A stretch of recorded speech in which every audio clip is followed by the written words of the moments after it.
Good afternoon, everybody. First of all, it is my honor and great pleasure for me to join you in these sessions. And I would like to extend my appreciations to CSIS in granting me an opportunity to be a part of this panel discussion. I just ended my duty as chair of the 59th session of the Commission on the Status of Women at the United Nations in New York.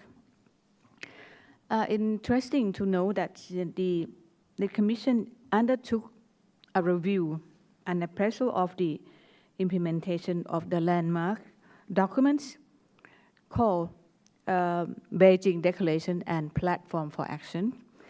I think the acronym is BDPA. After this, I would say BDPA.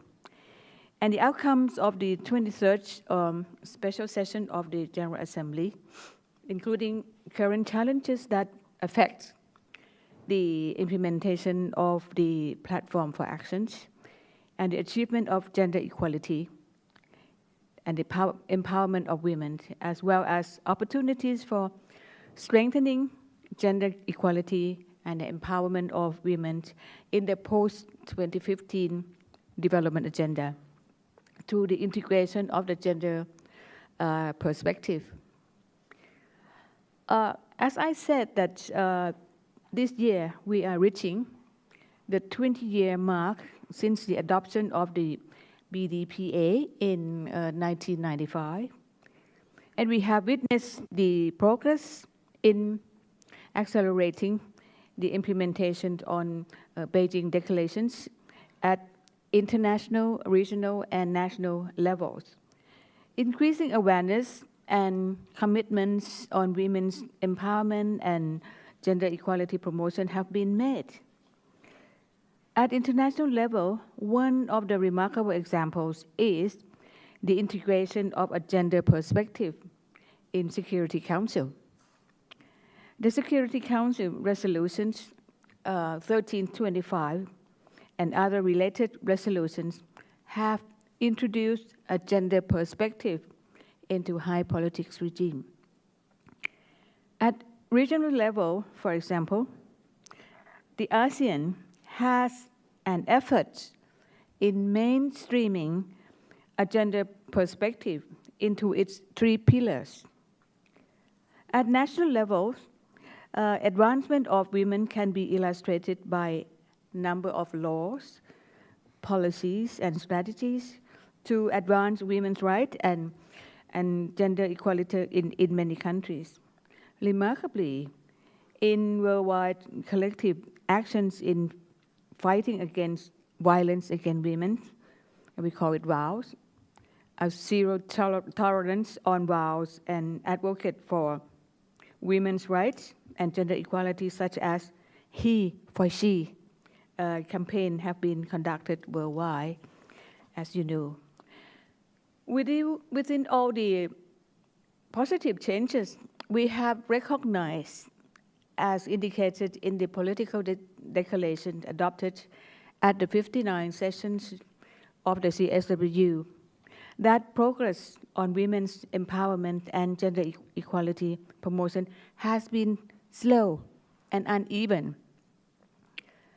That major gaps remain, and that obstacles, for instance, the barriers, structural barriers, persist in the implementation of the Beijing declarations.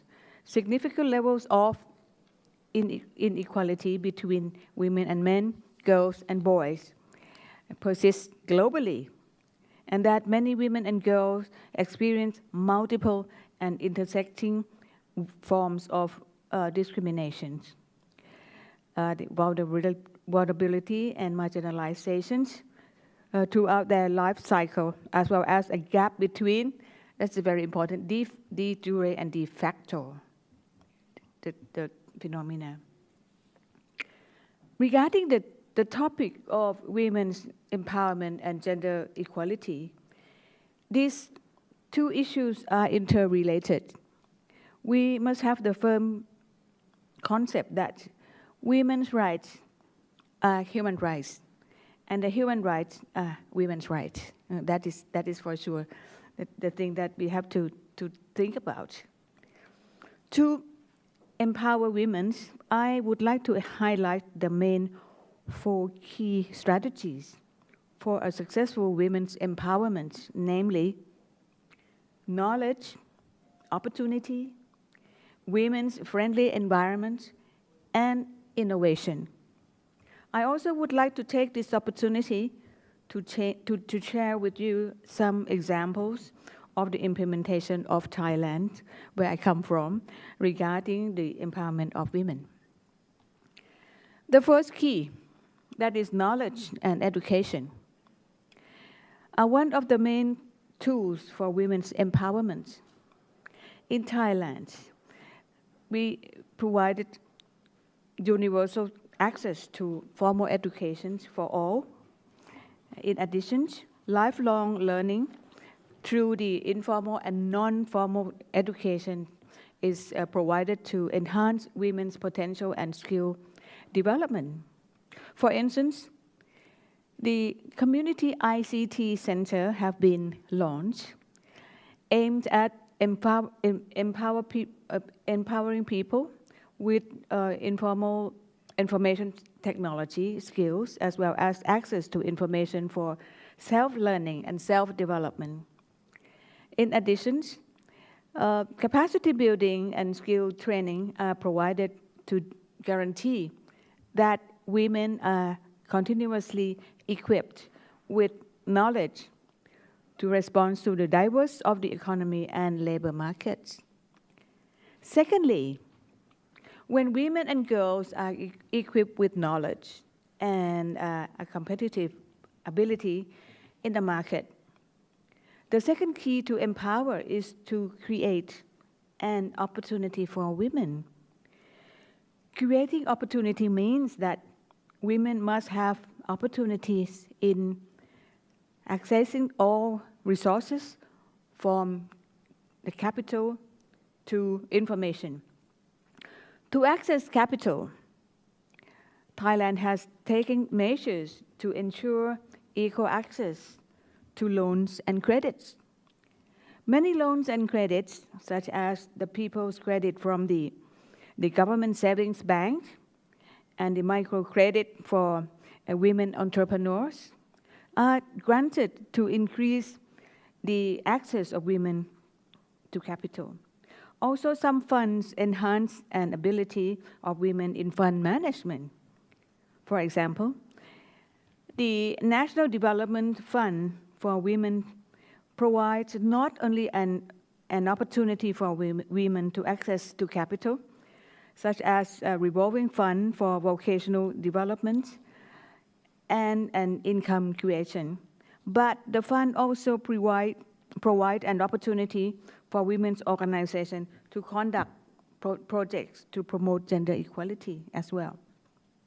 In terms of access to information, the e-training system and distance learning centers in the community have been initiated to promote women's competitive capacity, especially access to information on income generations, community knowledge exchange, as well as their rights.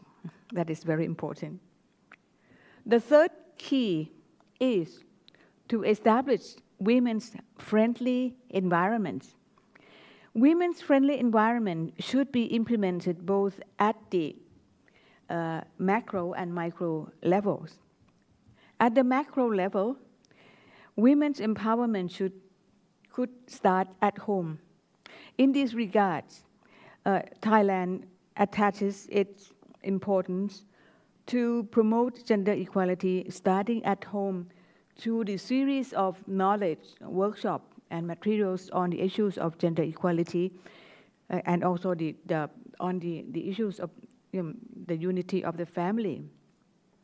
In addition, educational institutions are taking measures to eliminate gender bias and stereotype in textbooks and curricula. It sounds very, very strange to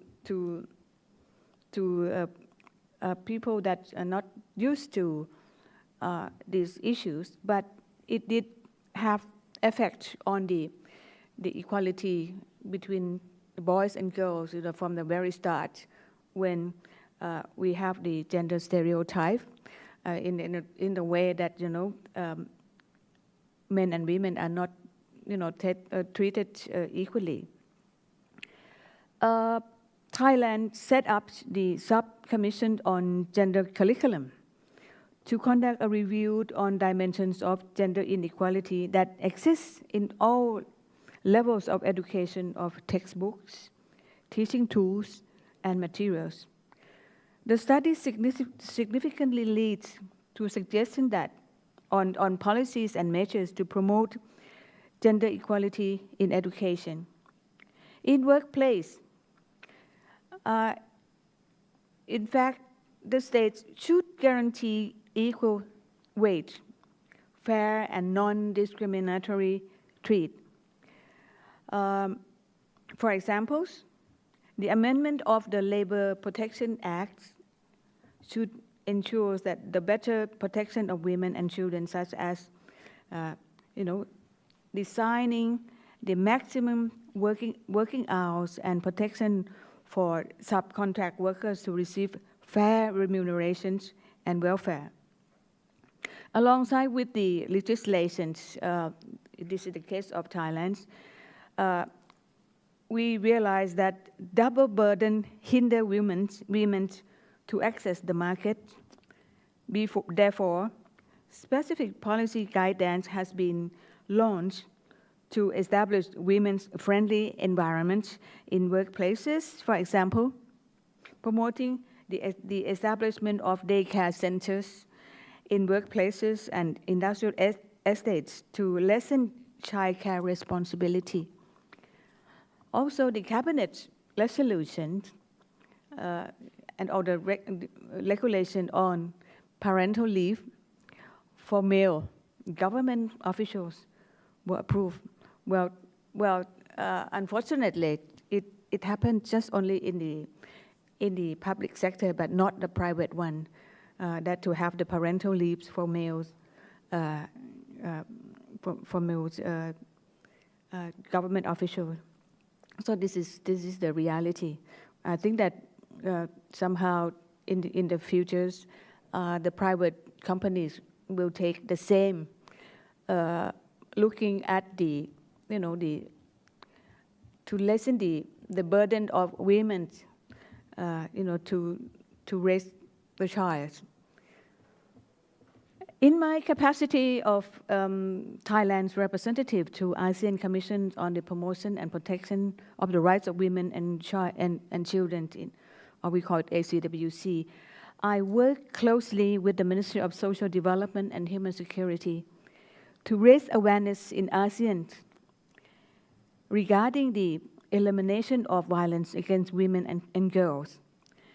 The annual public campaign to stop violence against women, led by Thailand, has been going on for several years with a different themes each year.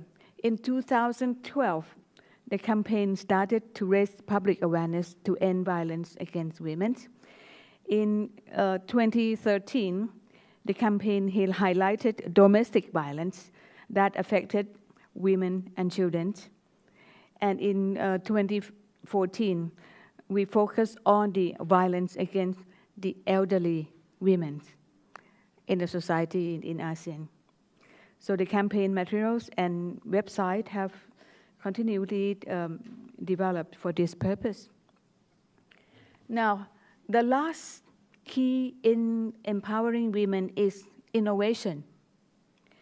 And innovation will accelerate the achievement in women's empowerment. Realizing this, Thailand has continually launched new projects to respond challenges on the empowerment of women. For instance, on the issue of women's peace and security agenda, series of workshops to build a capacity of women in peace processes have been launched.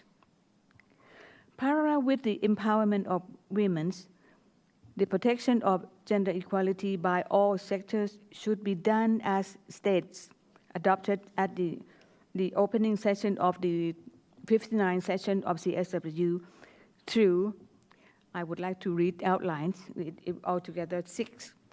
One is to strengthen implementation of laws, policies, strategies by closing a gap between written documents and real practices.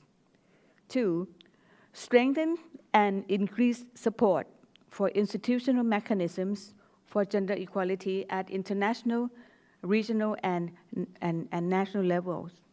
3, the transformation of discriminatory norms and gender stereotypes.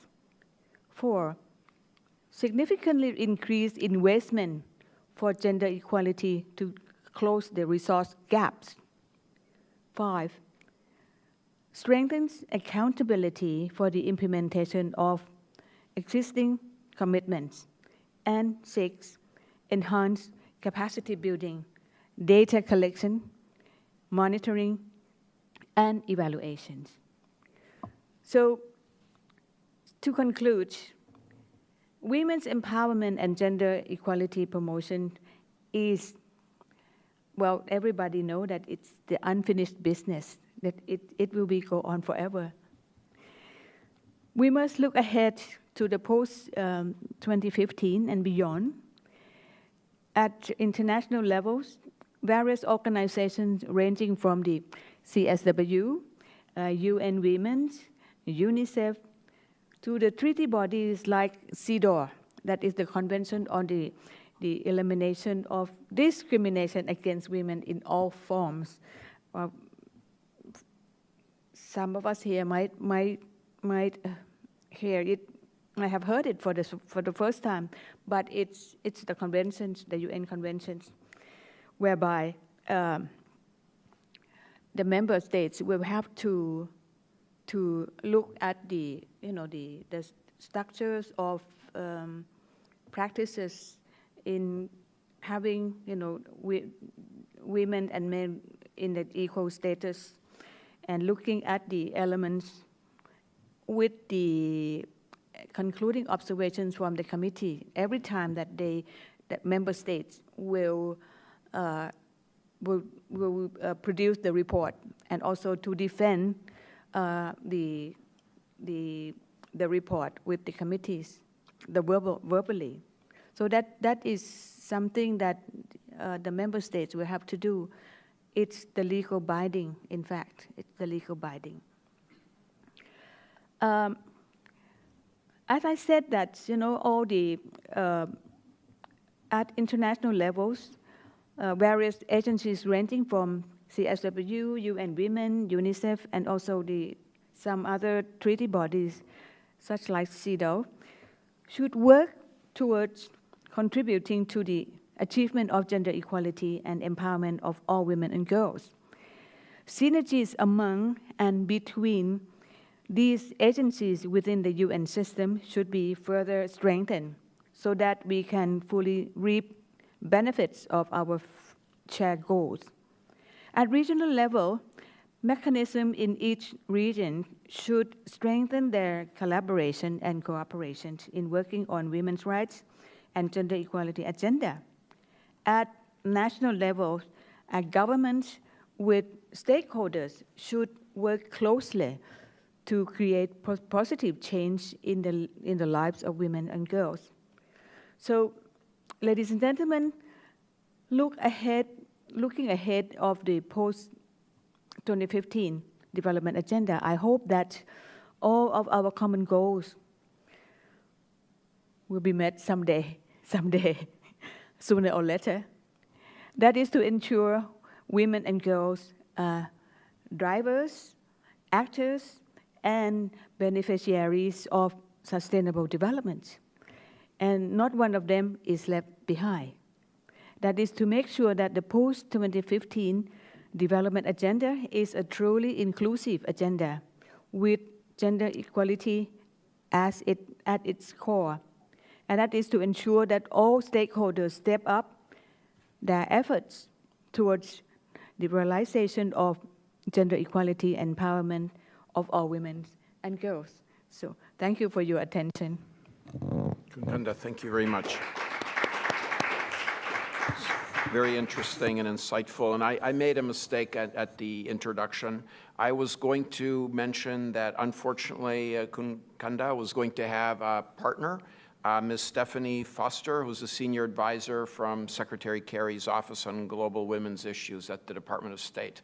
Unfortunately, she became ill and let us know just around noon that she would not be able to make it. So unfortunately, or fortunately, I guess, Kanda is on the podium by herself, but you're going to do fine.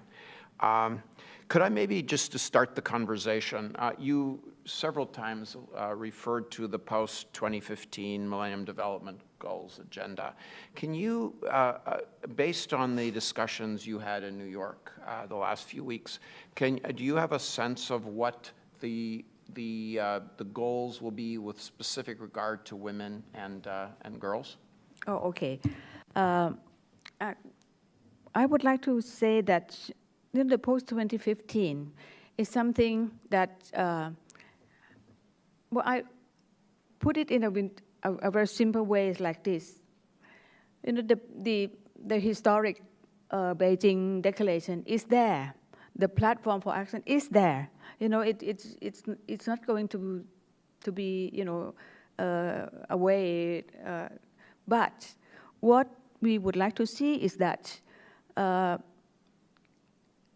as we can see from the 20 years, that because the pace of development is not that satisfactory and uneven, so on the post-2015, at least from the policies of the CSW, that we need to have tighten the measures a little bit, to look at the elements that will help women to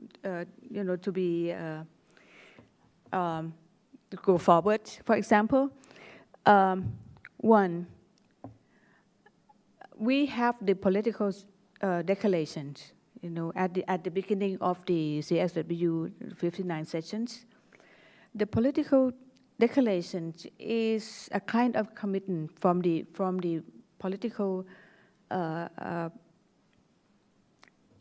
people, that is so-called ministers from the member states, to make sure that after post-2015, we will have the measures to help, for example, to have to look at the monitoring systems. That is, the mechanisms will have to be put in place, even though the CSW is not a kind of legal binding mechanisms, but we need to have the follow-up, the monitoring, and also evaluation mechanisms to look at what is the gaps that still appears and what kind of remedial actions that we should have. Secondly, I think that the emphasis is also on the increased participation, the urge to increase participation from the NGOs to help just not only the function or the mandates of the member states or the government of that member states to look at the way and how to accelerate it by itself, but it needs some kind of collaboration more from the NGOs. The participations, is the things that we have discussed a lot. And also the element of, to make sure that the resource has been provided for the member states, to make sure that they have earmarked, the resource to boost, or to to help accelerate the implementation of the Beijing. We have had a lot of examples, the incidents that while we have the mechanism available in countries, but all those mechanisms didn't have the earmarked resource for themselves. So they just, have the mechanism just like, the knight without the sauce, something like that. So it's something that we need to look at it seriously from post-2015. So we'll open the floor to questions. If you would like to ask a question, raise your hand. There's somebody with a microphone back there. And please identify yourself and try to ask a question. Please.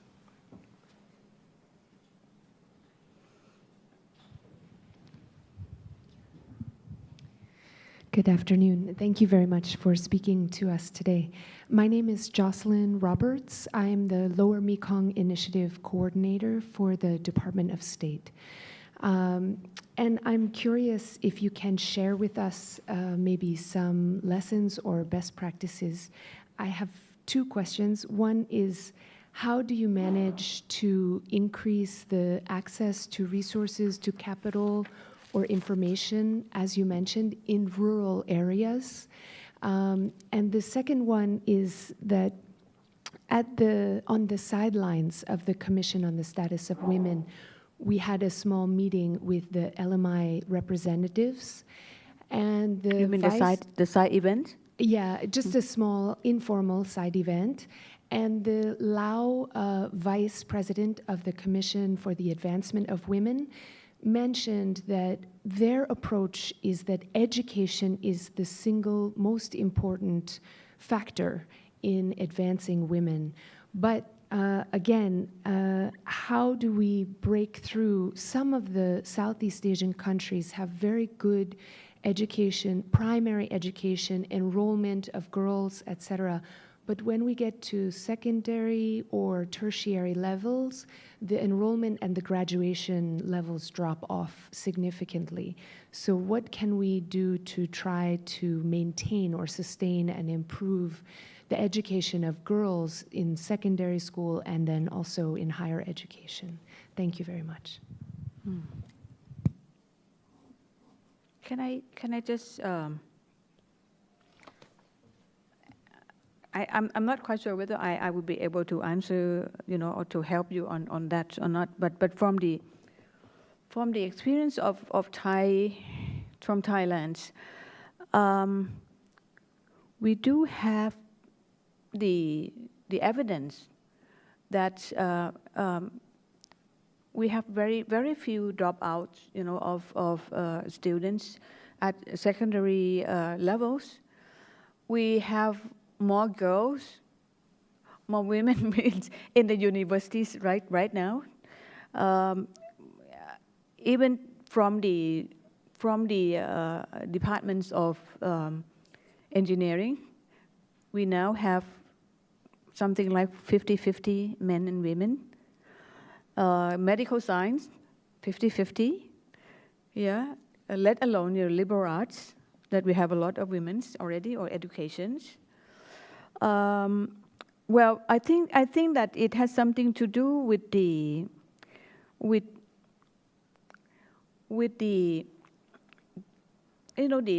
long-term plans of whether it's the Ministry of Education, the government, or the university management, to look at the elements.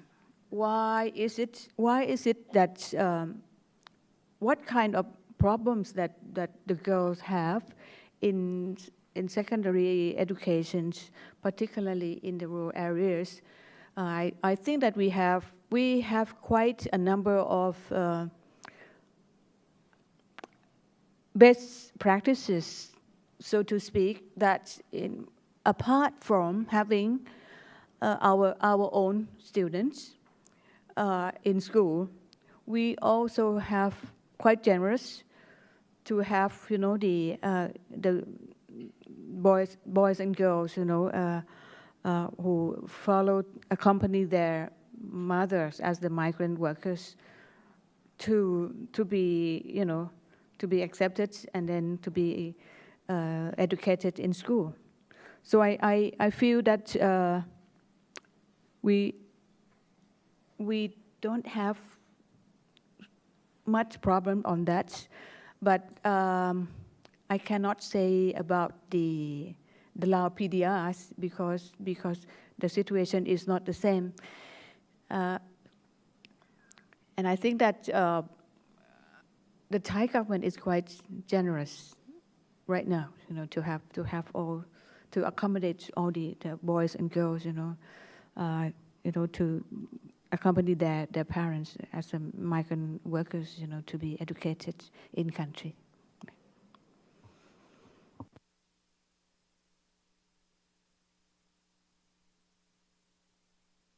I forget your first question already.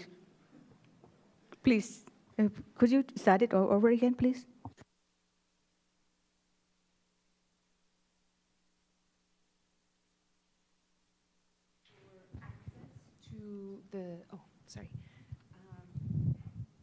How do you manage to assure access to informational and financial resources for women in rural areas? I think that on that issues, there is one thing that I would like to mention.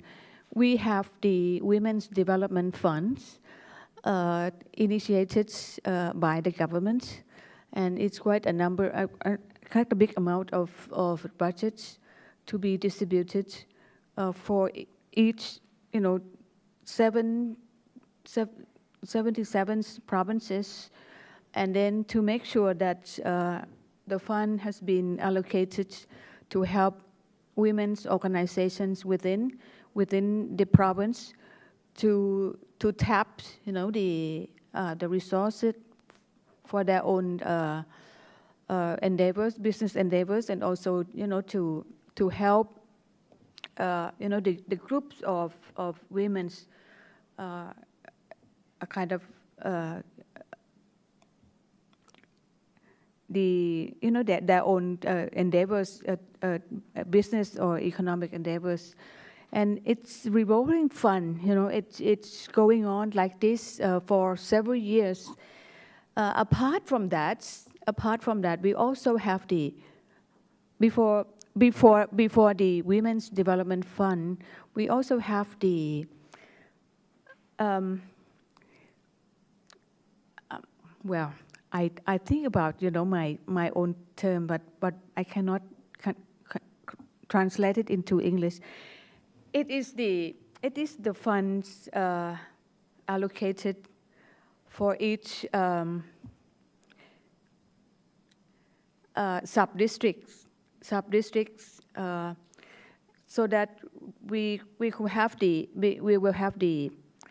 each district, the sub-district, we will have the members of the committees to look after the funds to get the loan. For those who will get the loans, will have to submit the proposal to the commissions or the committees, and the committees will have the very neutral. We have the equal numbers of men and women, looking after the proposals, and then approve for the loans. But that is not just only women, but men and women equally can access that loans. But the Women Development Fund, it's purely on women. Yeah.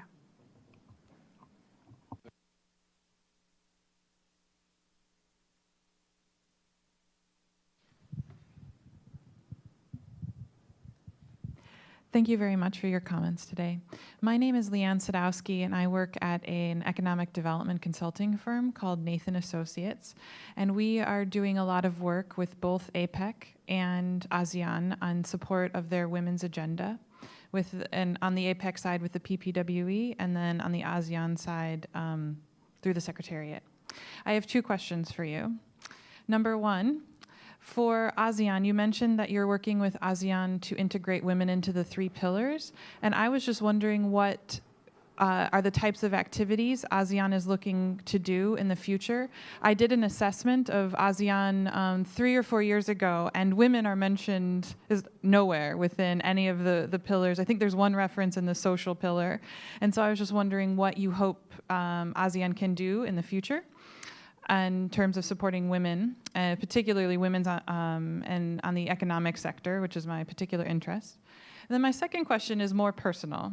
As an American woman who is a recent new mother, I have realized that the United States doesn't do much to support working women and women's economic participation. Thailand is well known for how it supports women, and I was just wondering how Thailand was able to make women part of its policy agenda. What particular advice would you have for women in the United States to try to make women more of a political body to force change? Thank you. Okay, thank you for your questions. The first one is on the gender mainstreaming in the 3 pillars of ASEAN. Well, to tell you the truth, it's only just begun. Yes, yeah, because it has been discussed for a long time, because we have, the first pillar is on the security and political. Second pillar is on the economics, and my pillars is on the social and cultural, communities. Actually, most of the time it condensed in the 3rd pillars, but not the second and not the first, because they think that no, it's irrelevant. But it's time now. It's time now that it should have we should have a cross-cutting gender mainstreaming across the three pillars, in the way that we need to have first of all, we should also have the notions on when we have the feasibility studies or look at the analysis of the projects, from the 3 pillars, we need to have, a set of questions ourselves. What kind of the policies or the projects or the activities that will affect, the life of women. We also have to have in our mind that when we call what I would like to say that, for example, in economics, we need to ask ourselves that if we have these activities for the implementation, who benefits, men or women?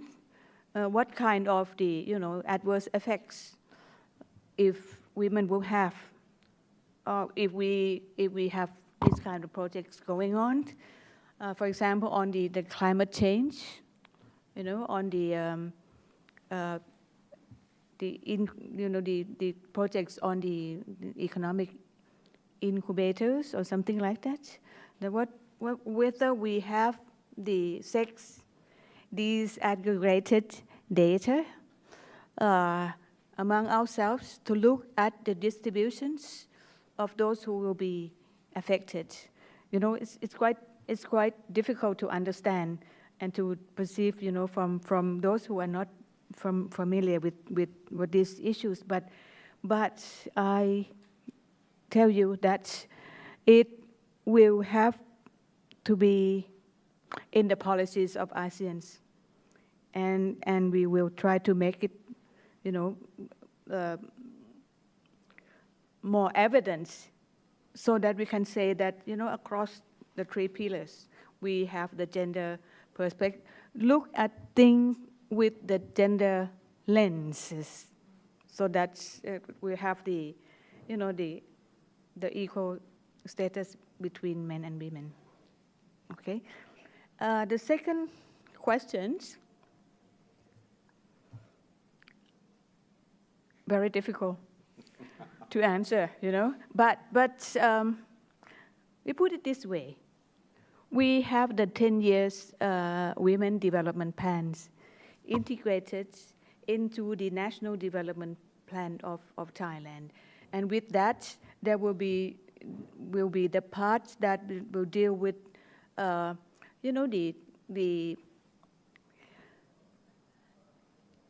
notion that, the situation where women can be, the equal income earners as men, right?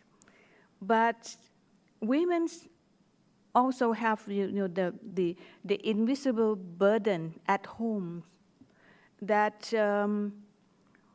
will not be able to shed it away very easily. For example, to look after, the children at home, to have cook for the families, and sometimes, well, not sometimes, the working mother. If they have the, ability to pay for the nursery, to look at the infants or something like that, it's okay. But if they are the low-income earners, how can they, afford this kind of nursery? Drop off the kids, in the morning, and then pick them up in the after work, and also it's costly. It's quite costly, So the policy is that it's a kind of CSR for the private organizations and also the publics to initiate to have, the child care center within the workplace, so that mom will come and look at the the kids, or even the breast feedings, so at the corner. So this is something that we can empower women, to be able to work at the same time, to look after the kids, the infants at the same time, without too much cost in their life. So this is something I would like to share with you. We are doing for quite some times, but I cannot say that it's 100%. It depends on the policies of the organizations, particularly the big private companies, that will have the eyes on the lens of the gender lens or not. At one time, I think about 2 months ago, there's one company saying that it's the announcement that female laborers for this year, you are not supposed to be pregnant. And then we put it in the media, and then they have to stop. That is women's right, right?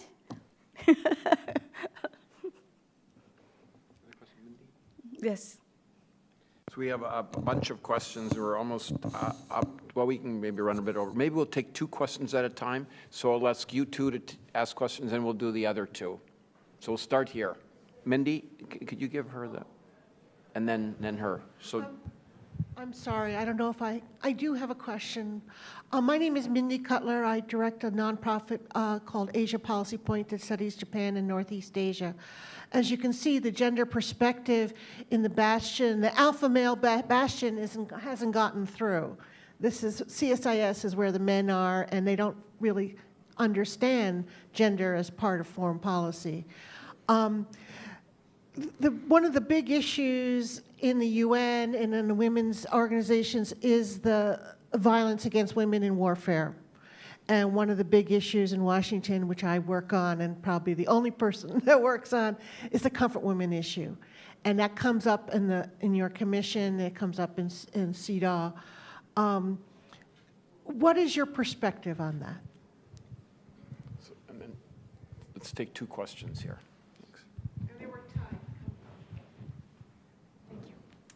My name is Emmanuel Siu. I am a human rights lawyer and researcher on democracy from Central European University. Thank you for doing us the honor of your presence today. You mentioned a quite impressive list of policy fields where initiatives have been taken, like education, new technology, culture, social development, and banking. And my question regarding that is how both at the UN level, but also the national level, how does work in practice, the cooperation between the different offices that takes care of these different fields? And for example, you mentioned that you work now with the Minister of Social Development and Security. Maybe it is because you held that position before. So how does this work in practice? And is this cross-field approach successful? And if not, what are the next steps to do for that? Thank you.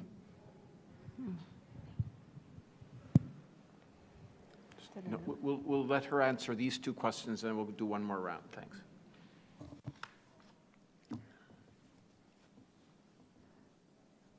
Frankly speaking, I cannot see clearly on when you said that the violence against women during the warfare, right? You said that. Well, and I think that this is something that we need to look at it as well. That somehow, in the past, there are a lot of when you have the unrest or the situations, most of the time it will be the males that will look at the issues, whether the negotiations or the helps to help all the women's. Now we try to have more women, to work as the helpers, and to be within the negotiations, to have the gender balance when we have the situation. So I think that something we need to ponder as well, that it's just not just only men that will be able to look at all the elements, but we need to have the perception or the attitudes or the ideas, understanding of women's, to be in the process as well. As I told you, that it's not, women is not just only seen as the victims, but they should be, the helpers, the one that will be on the helping side as well. So this is we think that in the future we will see more of gender balance in all the situations. I know that it's not going to be 100%, but you will see more women in the UN systems. Do you have a comment on the comfort women or no? Again, I'm very absent-minded. I forgot your questions already. Thank you. My question was, how does work the cooperation at the national and the UN level between the different offices? So the one that takes care of the social development, new technologies, the banking system, education. Okay. And if it's not successful enough, how can we make it better? Thank you. Okay.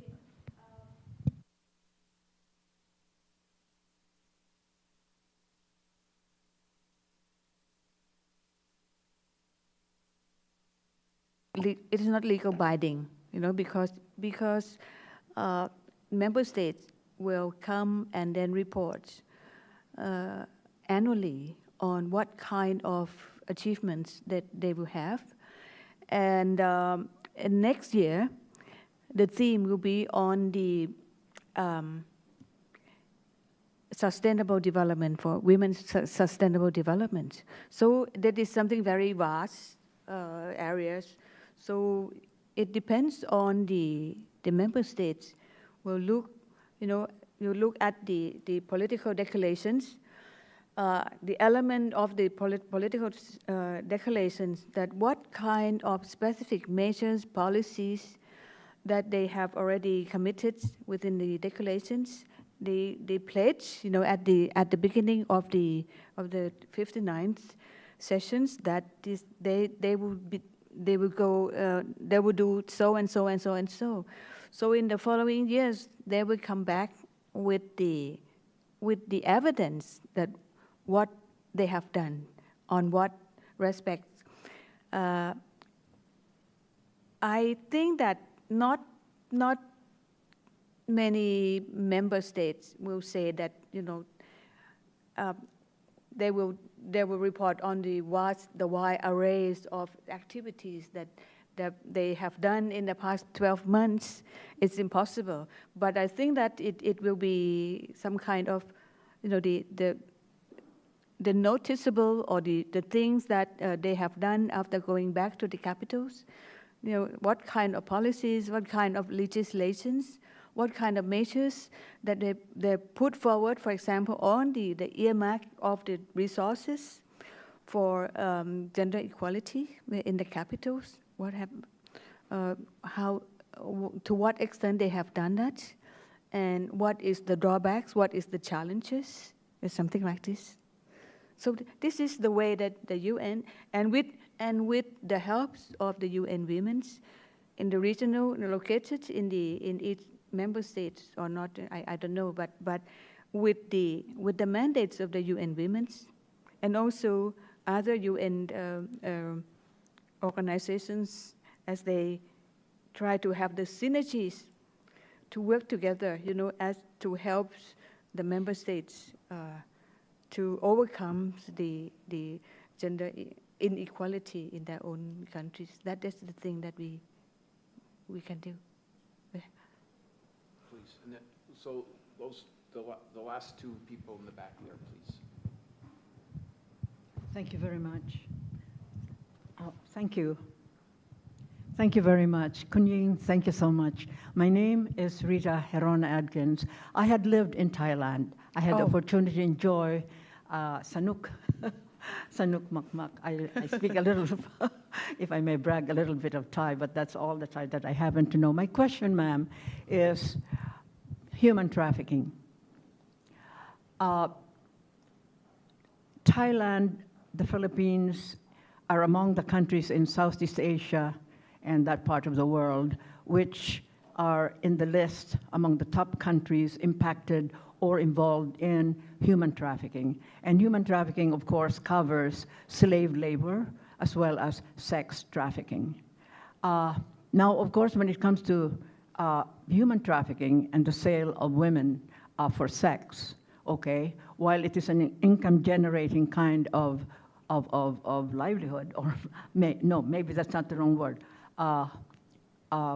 of earning money, and that's why poor countries and women in poor countries are sort of kind of led or lured into that kind of industry.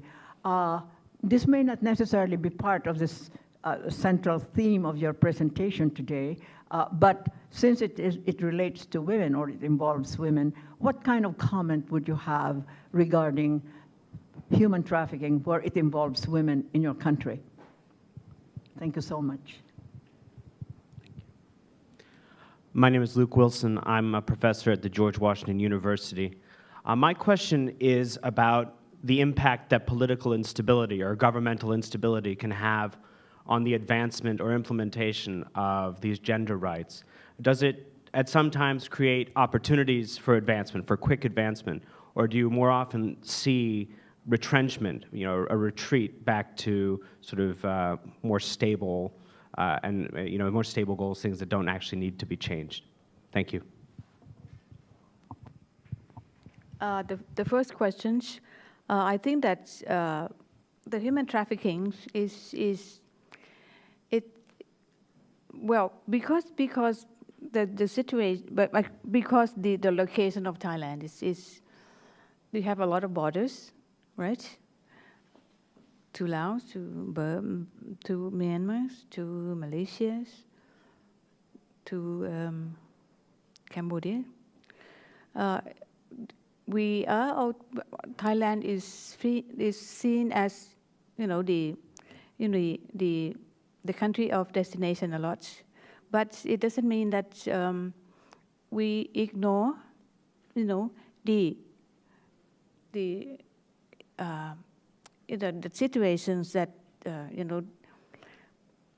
will on the human trafficking situation in our countries. I think that we have a lot of MOUs, with the neighbors, and also the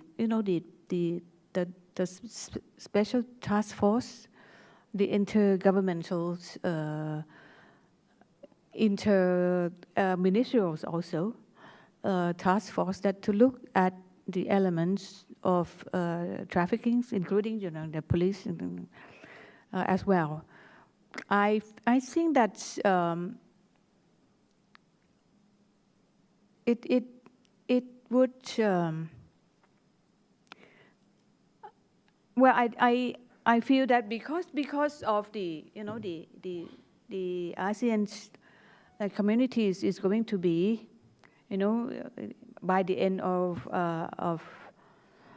this year, then it will be the free flow of people coming into Thailand, out of Thailand a lot. A lot of frequencies, a lot of work volumes, and what kind of activities, both legal and illegal, coming in.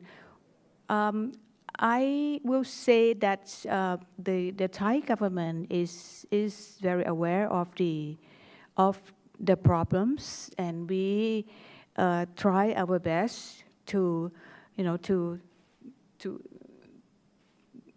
decrease the cases, and also to look at the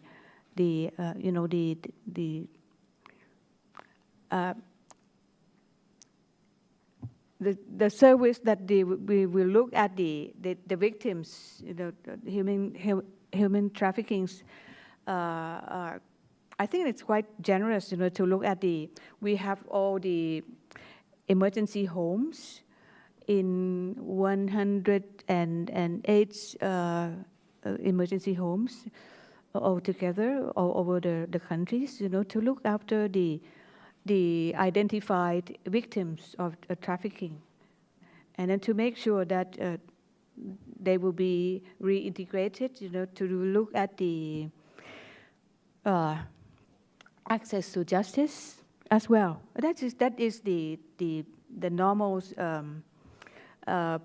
the policies, and also the measures that we have. Otherwise, we will not. It used to be just only 5 or 6 emergency homes altogether all over the countries, but now it's 100. Yeah, on all over the countries. So it means something that Thai government is not close their eyes, on the problem of human trafficking. Yeah. We try.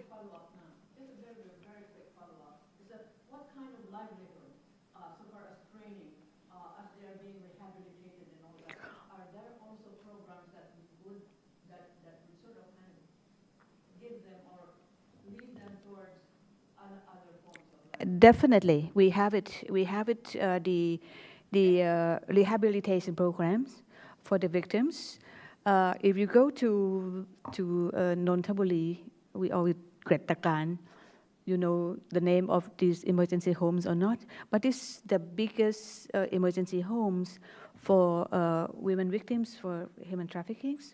And in that we have all kind of vocational trainings, and also we all even have the lawyers to help them to to access the justice, and also we have the MOU with the sender countries, the sender governments, how to reintegrate them back home and not to be re-victimized again. Yeah. Okay. Yeah. The second question.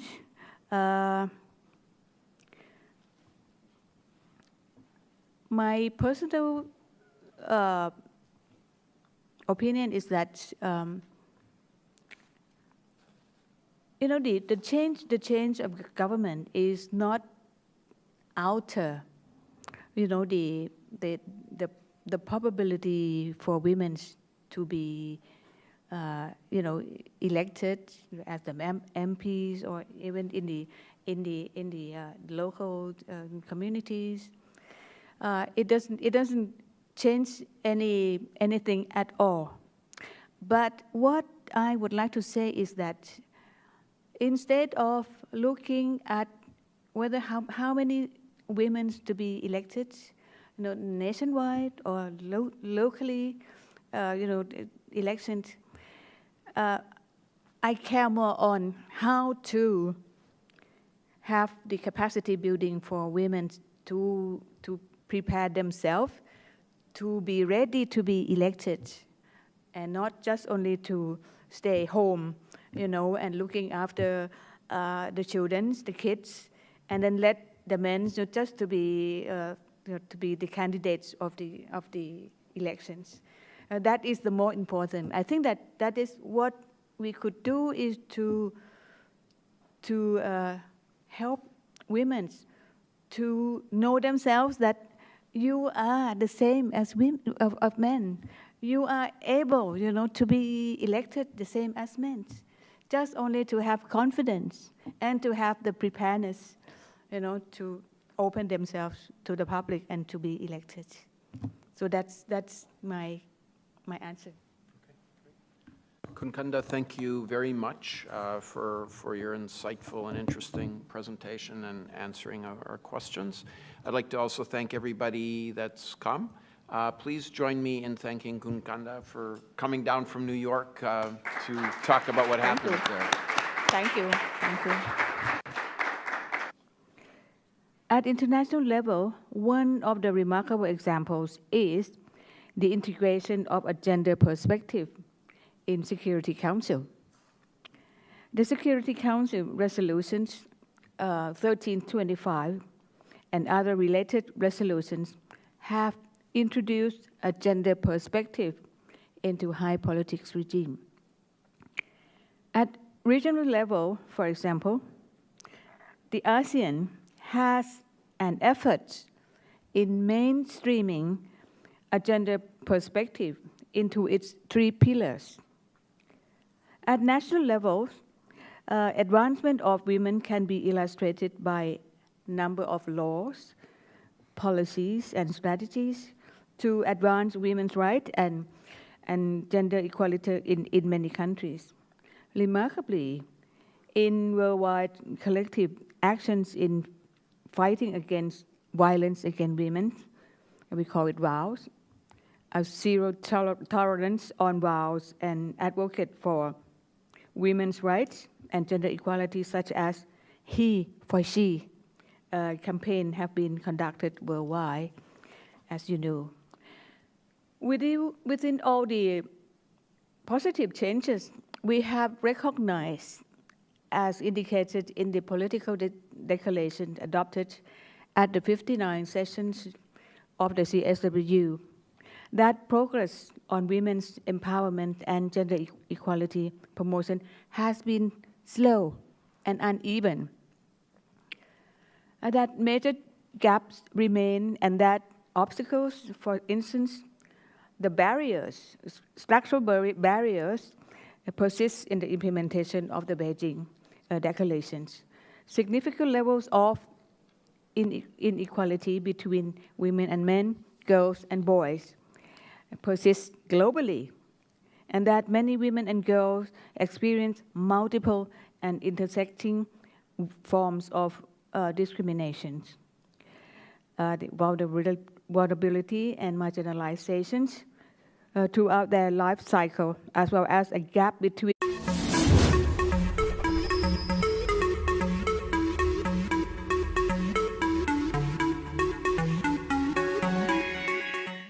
Yes, good afternoon, everybody.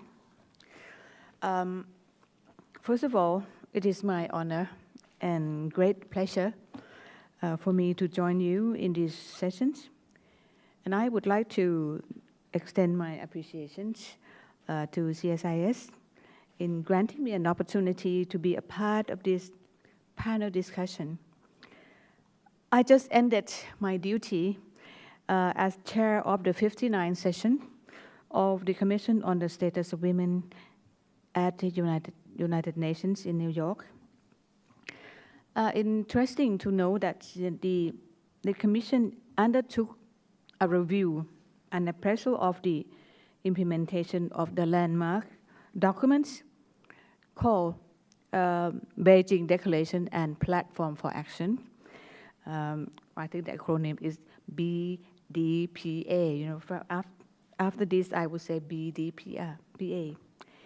And the outcomes of the 23rd special session of the General Assembly, including current challenges that affect the implementation of the platform for actions, and the achievement of gender equality, and the empowerment of women, as well as opportunities for strengthening gender equality and the empowerment of women in the post-2015 development agenda through the integration of the gender perspective. As I said, that this year we are reaching the 20-year mark since the adoption of the BDPA in 1995. And we have witnessed the progress in accelerating the implementation on Beijing declarations at international, regional, and national levels. Increasing awareness and commitments on women's empowerment and gender equality promotion have been made through the series of knowledge workshops and materials on the issues of gender equality and also on the issues of the unity of the family. In addition, educational institutions are taking measures to eliminate gender bias and stereotype in textbooks and curricula. It sounds very, very strange to people that are not used to these issues, but it did have effect on the equality between boys and girls, from the very start, when we have the gender stereotype in the way that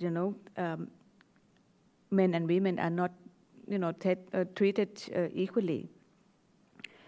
Thailand set up the sub-commission on gender curriculum to conduct a review on dimensions of gender inequality that exists in all levels of education of textbooks, teaching tools, and materials. The study significantly leads to suggestion that on policies and measures to promote gender equality in education. In workplace, in fact, the states should guarantee equal wage, fair and non-discriminatory treat. For examples, the amendment of the Labor Protection Act should ensure that the better protection of women and children, such as, designing the maximum working hours and protection for subcontract workers to receive fair remunerations and welfare. Alongside with the legislations, this is the case of Thailand, we realize that double burden hinder women to access the market.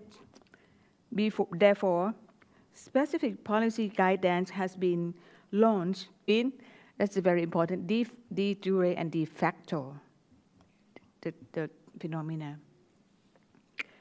Regarding the topic of women's empowerment and gender equality, these two issues are interrelated. We must have the firm concept that women's rights are human rights, and the human rights are women's rights. That is for sure the thing that we have to think about. To empower women, I would like to highlight the main 4 key strategies for a successful women's empowerment, namely knowledge, opportunity, women's friendly environment, and innovation. I also would like to take this opportunity to share with you some examples of the implementation of Thailand, where I come from, regarding the empowerment of women. The first key, that is knowledge and education, are one of the main tools for women's empowerment. In Thailand, we provided universal access to formal education for all. In addition, lifelong learning through the informal and non-formal education is provided to enhance women's potential and skill development. For instance, the Community ICT Center have been launched, aimed at empowering people with informal information technology skills, as well as access to information for self-learning and self-development. In addition, capacity building and skill training are provided to guarantee that women are continuously equipped with knowledge to respond to the diverse of the economy and labor markets. Secondly, when women and girls are equipped with knowledge and a competitive ability in the market, the second key to empower is to create an opportunity for women. Creating opportunity means that women must have opportunities in accessing all resources, from the capital to information. To access capital, Thailand has taken measures to ensure equal access to loans and credits. Many loans and credits, such as the People's Credit from the Government Savings Bank and the microcredit for women entrepreneurs, are granted to increase the access of women to capital. Also, some funds enhance an ability of women in fund management. For example, the National Development Fund for Women provides not only an opportunity for women to access to capital, such as a revolving fund for vocational development and an income creation, but the fund also provide an opportunity for women's organizations to conduct projects to promote gender equality as well. In terms of access to information, The e-training system and distance learning centers in the community have been initiated to promote women's competitive capacity, especially access to information on income generations, community knowledge exchange, as well as their rights. That is very important. The third key is to establish women's friendly environments. Women's friendly environment should be implemented both at the macro and micro levels. At the macro level, women's empowerment could start at home. In this regard, Thailand attaches its importance to promote gender equality starting at home